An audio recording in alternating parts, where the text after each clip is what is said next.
এই শৰীৰটো সন্মান নাই, এইটোতো ভয়ংকৰ বস্তু। জীৱটো আছে কাৰণে অকণমান মানুহৰ দেখনীয়া হৈ আছে। জীৱটো ওলাই যাওকচোন, ঘৰৰ মানুহকেইটাই ভয় কৰে। শ্মশানলৈ যাবলৈ যে ভয়, কিজানি ভূত পেট লাগি আহিব। আৰু এইজন নিজৰে মানুহ আছিল, মুখখন যে ঢাকি দিয়ে, কিয় ঢাকি দিয়ে? যেনেকুৱা ৰূপ এটা হৈ যায়, ঘৰৰ মানুহকেইজনে দেখি ভয় কৰিবলৈ আৰম্ভ কৰে। সৰু ল'ৰা ছোৱালীয়ে ভয় খাই যায়। আগদিনলৈকে ককা আইতা বুলি আছিল ন, ঢুকাই যোৱাৰ লগে লগে ওচৰলৈ যাবলৈ মাক দেউতাকো নিদিয়ে। কিয় নিদিয়ে? এইটো কোনো মূল্য নাই।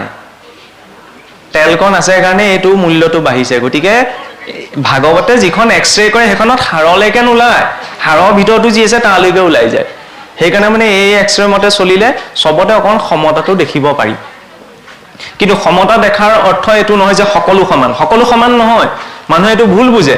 ধৰ্ম কৰিবলৈ আহোঁতে মানুহে ডাঙৰ ডাঙৰ লেকচাৰ দি দিয়ে, বোলে ধৰ্মই কি কৰে, সকলোকে সমান দৃষ্টি চাবলৈ কয়। সমান দৃষ্টিয়ে চাব নোৱাৰে। ধৰ্মই সমান দৃষ্টিয়ে চাবলৈ কোৱাও নাই। কিয় কোৱা হৈছে?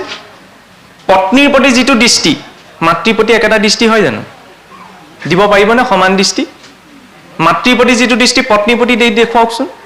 নিজৰ ভগ্নীৰ প্ৰতি যিটো দৃষ্টি সেইটো পত্নীৰ প্ৰতি দি দেখুৱাওকচোন। নিজৰ স্বামীৰ প্ৰতি যিটো দৃষ্টি, সেই স্বামীৰ দৃষ্টিটো অন্য 10জন পুৰুষৰ প্ৰতি নাৰীগৰাকীয়ে দিব নি? নিদিয়ে ন। সমান কোনো নহয় শৰীৰটোৰ ভিত্তিতে।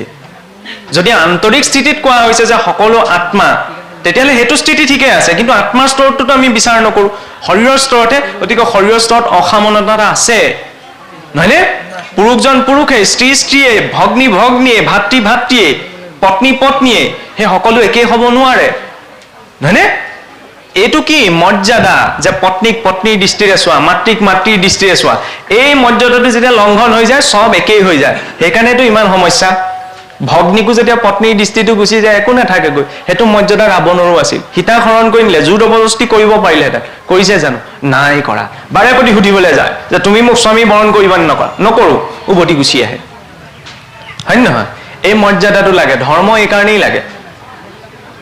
ইয়াৰ পাছত দাস্যভাৱৰ আটাইতকৈ ডাঙৰ উদাহৰণ হৈছে ভক্ত হনুমন্ত। তেওঁৰ কথা কৈ থকা হৈছিল নহয়।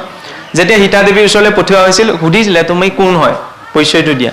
হনুমন্তই একদম জাষ্ট চিম্পুল এটা উত্তৰ দিছিল যে মই কোন হয়? ৰামৰ সেৱক, ৰামৰ কিংকৰ, ব্ৰহ্মাহৰ পুৰন্দৰ যাৰ কেৰি চাকৰ। চাকৰ শব্দটো আমি নিগেটিভ চেন্সত ব্যৱহাৰ কৰোঁ, কিন্তু নহয়, চাকৰ মানে কি? সেৱক। মহাপুৰুষেও কিংকৰ বুলি কৈছে। হেব্য তত্ত্ব এটিহে আছে ভগৱান, বাকী সকলোতো সেৱক। আমি সংসাৰৰ সেৱা কৰি থাকোঁ। সংসাৰৰ সেৱাটো এতিয়া ঈশ্বৰৰ শৰণাপন্ন হৈ এক গুলি দুই চিকাৰ কৰি দিব লাগে। ঘৰটো হাৰিছোঁ, ঘৰ হৰাহে হ'ল। আৰে কৃষ্ণ নাম লৈ লৈ ঘৰ হাৰকচোন, তেতিয়াহ'লে কি হ'ল? নাম লোৱাও হৈ গ'ল, ঘৰ হৰাও হৈ গ'ল, হয়নে নহয়? চৰুত চাউলকেইটা বনাইছোঁ, ভাতহে বনোৱা হ'ল। আৰে ঈশ্বৰৰ নাম লৈ পেলাই চাউল মুঠি দিয়কচোন, এক গুলি দুই চিকাৰ, ভাত বনোৱা হৈ গ'ল, ঈশ্বৰৰ নাম লোৱাও হৈ গ'ল। সেয়াহে ক'লে ব্যাসদেৱক কি উপদেশ দিছিল নো? বাকীখিনি সাধনাটো তুমি কৰিয়ে থৈছা, এতিয়া যি কৰা ঈশ্বৰৰ গুণলীলা শ্ৰৱণ কীৰ্তনৰ জৰিয়তে কৰিবা, ঈশ্বৰৰ নামটো, হয়নে? নামটো লৈ থকাৰ ইমান প্ৰয়োজনীয়তা কি? এতিয়াতো আখৰাহে কৰি আছোঁ, আচল ভাওনাখন অন্তিম দিনাহে হ'ব। আখৰাত প্ৰেক্টিচ কৰি থকা হয় বচনবিলাক, নহয়নে? এতিয়া আমি ভাওহে জুৰিছোঁ ভকতৰ, এইটো বেয়া কথা নহয়। আমি শুদ্ধ ভক্তসকল ভাও জুৰিছোঁ ন। ভাও মানে কি? ভাৱনা কৰা। আমিতো শুদ্ধ ভক্ত হ'বগৈ পৰা নাই, কিন্তু ভাও কৰাজনে যদি চৰিত্ৰটোৰ ভিতৰত সোমাই যায়, দৰ্শকজনে কি ভাবে? এইজন একদম হাইলাখ কৃষ্ণ লাগিছে দেই, হাইলাখ দৈত্য নিচিনা লাগিছে দেই, মানে চৰিত্ৰটোৰ ভিতৰত সোমাই গৈছে। এতিয়া ভকতৰ চৰিত্ৰটোৰ ভিতৰত যেতিয়া আমি সোমাই যাম, তেতিয়া তেওঁ নিৰ্বাচন কৰিব নহয়, হয় দেই এইজন ভকত ভকত লাগিছে, হয় নহয়? ভাওখন তেনেকুৱাকৈ কৰিব লাগে। কেতিয়াবা আকৌ বচন আৰু প্ৰেক্টিচ কৰি থাকিলে অন্তিম সময়ত মানে বহুত দৰ্শক দেখিলে বচন পাহৰি থকা হয়।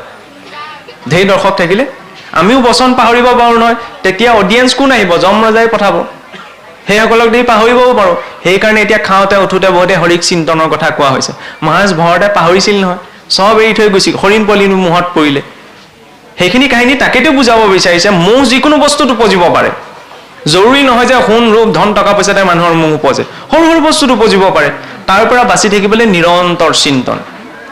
সেই নিৰন্তৰ চিন্তনৰ বাবে ঈশ্বৰৰ সন্মুখত দাস্যভাৱটো। শেষত কি কৰিলে? আত্মসমৰ্পণ। এতিয়া আত্মসমৰ্পণটোৰ কথা ইয়াত কথা কোৱা হৈছে।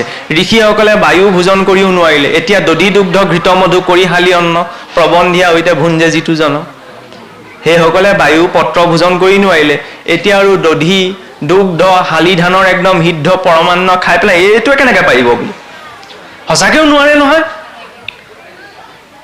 আটাইতকৈ ডাঙৰ বাধা কি নৰকৰ তিনিখন দুৱাৰ বুলি যাক কৈছে কাম ক্ৰোধ লোভ এই তিনিটা ভয়ংকৰ বস্তু নহয় নাখায় নহয় পৰিমাণটোহে কমে আৰু মানুহে এইটোও ভাবি থাকে এই বোলে নহয় এটা বয়স হলে খাই যায় বয়স হলে আঁতৰ নহয় পৰিমাণটো কমিব পাৰে মোৰ মুখৰ পৰা হয়তো কথাষাৰ শুভা নিদিব পাৰে কিন্তু সেইটো সত্য কেনেকৈ চাওঁ আহঁত গছৰ পুলিটো হেলাই ধৰা ৱালখনত লাগিলে গজিছে পুলি হৈ থাকোঁতে দুটা আঙুলিয়ে উঘালি দলিয়াই দিব পাৰে 2 বছৰ দিন থাকিবলৈ দিয়কচোন ৱাল ফালি পঠাব হয় নহয় গতিকে ইন্দ্ৰিয়বিলাক সবল থাকোঁতে যদি বিষয় বাঢ়িছে তেতিয়াহ'লে মই এইটো ভবাটো ভুল পিছত এইখিনি নাইকিয়া হৈ যাব নহয় প্ৰবল হৈ বৃদ্ধিহে হয় সেইকাৰণে এইখিনি সময়তে ঠিক ঠাক কৰি থ'ব লাগে চব তাৰ বাবে কি ক'লে কামে নিজৰ কাম ক্ৰোধ লোভ এই তিনিওটাক আকৌ পটককৈ নোৱাৰি সংযম কৰিব কামে নিজৰ পৰিচয় দিওঁতে নিজেই কৈছিল বোলে ত্ৰৈলোক্য জয় মোৰ আছে পঞ্চবা